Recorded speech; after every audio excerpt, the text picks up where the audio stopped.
The 2016 to 2018 Ducati Diavel. The Diavel is Ducati's second venture into the cruiser market, the Indiana being the first, but I'm not sure the designers have the same idea of what a cruiser is as the American motorcycling public thinks about a cruiser. Powered by a 1,198cc engine packing 152 horsepower and 91 pound-feet of torque, the Diavel is more of a power cruiser sport bike and might appeal to riders from either market. Continue reading for my review of the Ducati Diavel. Design. While the Diavel feels in its element at speed on the highway, it's a bit of a slug in low-speed maneuvers. In sport mode, give the throttle a twist and you'll quickly see why the Diavel has a deep saddle.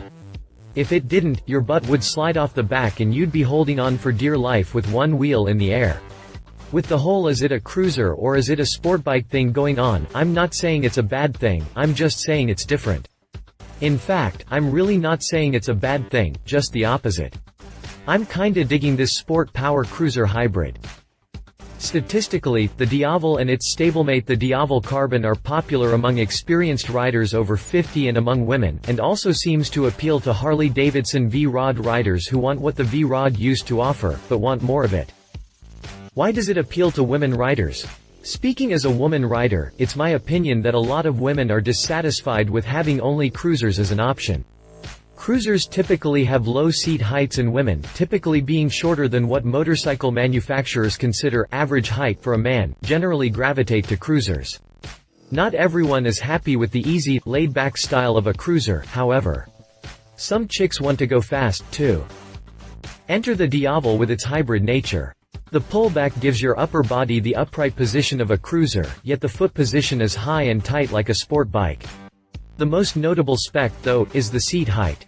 At 30.3 inches unladen, the seat is quite low compared to a typical sport bike, so it would definitely attract women riders with cruiser-size inseams who are looking for the thrill of a sport bike. The dark stealthy look appeals to the bad boy or gal personae and it combines an almost naked look with fierce styling to make a bike that looks like it means business even standing still. Love it or hate it, I get that not everyone likes that look, but it's not to be ignored. While the Diavel feels in its element at speed on the highway, it's a bit of a slug in low-speed maneuvers, so you might feel like you're wrestling all 500+ pounds of it in the parking lot. It looks like it is a big heavy bike, and it is. Don't lose sight of that, but performance-wise it's a sport bike in cruiser clothing. Chassis. Ducati joined forces with Pirelli to engineer the Diablo Rosso 2 sport tires for superior traction through 41 degrees of lean. Ducati built the bones of the Diavel, using a combination of die-cast sections and thin-wall tubing, all in lightweight aluminum. The factory uses what they call a technopolymer member to bring the two main sections of the frame together and form the abbreviated subframe assembly. This leaves us with a stiff frame capable of handling the great torsional stresses generated by aggressive maneuvers without chunking out above its 527-pound fight weight. A single-sided swing arm, also in aluminum, finishes out the frame and it provides a spectacular view of the rear wheel, plus it carries a little extra length to push the wheelbase out to 62.6 inches long for straight-line stability and a little extra moonshot prevention. Necessarily, the drive chain and sprocket are on the same side as the brake disc, so there is absolutely nothing but aching, empty air to obscure the 14-spoke wheel from view on the right side of the bike. To be honest, single-sided swing arms used to worry my nerves a little because they seem so insubstantial, but I suppose the technology is mature enough to be trusted at this point. The cast 3.5 x 17-inch front rim finishes the rolling chassis up front, while the so-called flow-formed 8 x 17-inch rear rim provides lightweight strength for the rear. Ducati joined forces with Pirelli to engineer the Diablo Rosso 2 sport tires. While the front hoop comes with a water-shedding tread, the rear tire comes with the Enhanced Patch Technology (EPT), meant to provide traction from sidewall to sidewall through 41 degrees of lean, even in wet riding conditions. Plus, the 240mm wide profile makes for quite a large contact patch to begin with, all good stuff if you are no fan of lowsiders. Steering neck angle and a sharply offset triple tree with a cast lower and forged upper give us 28 degrees of rake and 5.1 inches of trail for decent tracking at speed, and a 70-degree steering arc aids in parking lot maneuvers, at least as much as a triple can. Following this angle are the 50mm inverted Marzocchi forks that come with adjustable preload as well as compression and rebound damping, and run with Ducati's diamond-like carbon (DLC) coating that reduces friction between slider and tube. A horizontal mount Sachs monoshock manages the swing arm motion, also with adjustable compression and rebound damping plus a remote preload adjuster for complete control over the ride quality. Drivetrain. Ducati took its race-proven 1198cc Testastretta L twin and tuned it for street use with a somewhat gentler power curve.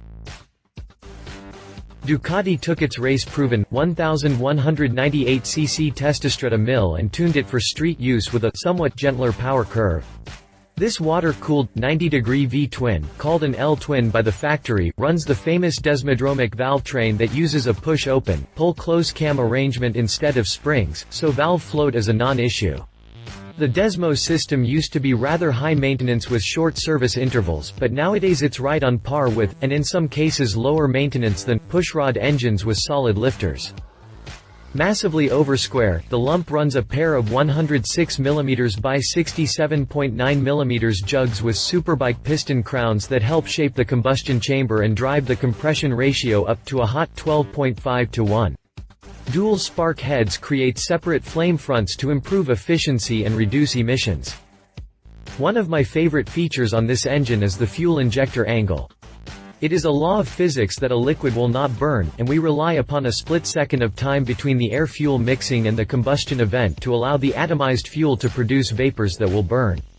Not so in the Testastretta. The injector sprays fuel onto the back side of the intake valve where stored heat flashes the fuel into vapor, ensuring complete combustion and reducing free hydrocarbons in the exhaust stream. Nifty, huh? A ride-by-wire throttle controls induction through the elliptical throttle bodies and enables the traction control system (DTC) as well as the rider modes. The DTC monitors wheel speeds and intervenes when slippage is detected, sort of the opposite of ABS if you will, and the rider modes shape and limit the power curve. Output is limited to 100 horsepower in city mode, but the sport and touring modes unleash the full 162 ponies from the stable. The mill also produces 96 pound-feet of torque for plenty of stump pulling power. An electrically actuated, intermediate valve between the 2-1-2 silencers and the 58mm headers varies the back pressure in the system, so the tuning isn't fixed to a specific RPM range but instead dynamically tunes itself across the board. A hydraulically actuated slipper clutch couples engine power to a 6-speed gearbox, and a tough chain and sprocket final drive makes the final connection to the rear rubber. Pricing. MSRP is up around $19,000 with the dark carbon about $3,000 more. MSRP on the 2018 Diavel is $19,195 and comes in dark stealth with a racing black frame. The dark carbon version with the dark exhaust and exclusive wheels will run you $22,395. Ducati covers your Diavel with a 24-month unlimited mileage warranty. Competitors. Yamaha scores a win at the till, but that's the only benefit you can expect. The Diavel is something of a strange bird, indeed. It sort of fits into several categories at once, while defying attempts to pigeonhole it into one single bracket. As such, it's difficult to settle on a true, apples-to-apples comparison. So, with that in mind, I decided to settle a question I hear from sportbike riders: how does the Diavel compare to Yamaha's MT-09? Really? I mean really? Okay, let's see. Well, like it or not, here's your answer. Yamaha scores a win at the till with a less than half sticker of $8,999, so you literally could buy one for the daily commute and one for weekends and still be ahead of the game. Unfortunately, that's the only benefit you can expect from the tuning fork company. Now for performance. Granted, the 847cc MT-09 lump is significantly smaller than the 1198cc Testastretta, but I would remind you that I didn't pick this competitor, popular curiosity demanded it. So, it should come as no surprise that the Diavel absolutely destroys the MT-09 with its meager 64.5 pounds of torque and 115 ponies versus 96 160 seconds from the Ducati. If you are a young person looking for a sporty budget ride, then the MT-09 may be for you. However, if you are really concerned about performance, compared to the Diavel, the MT comes off looking very much like just another disposable UJM, kind of like the motorcycle equivalent of a Bic lighter versus a number 12 Zippo. You asked, don't cry about it cause you don't like the answer. Yet again, Duck comes out on top in every important parameter except price, but in the end it depends on where your priorities are, and how much financial muscle you can flex at the dealership. Don't get me wrong, I don't dislike the MT-09. It's a zippy, fun ride that'll unseat you if you get too twisty with it unprepared, but no, I don't think it's in the same league with the Diavel. He said. My husband and fellow rider, TJ Hinton, says, man, what a sexy ride. The lines, the curves, the performance. What's not to love? As much as I like the look of the tail seat section, I gotta say I wouldn't put anyone I loved back there, or even liked a little bit, because there is nothing to keep the passenger on board other than a white-knuckled death grip around the pilot's waist. Don't get me wrong, I like breastises sick pressed against my back as much as the next guy, but I have zero confidence they will stay pressed against my back if I grab even half a fistful of throttle. Just sayin', she said. As a shorty short, I can have one or the other foot flat, but not both at the same time unless I tiptoe it on the Diavel, and that makes me a little uncomfortable at low speeds when you can really feel the weight of the bike.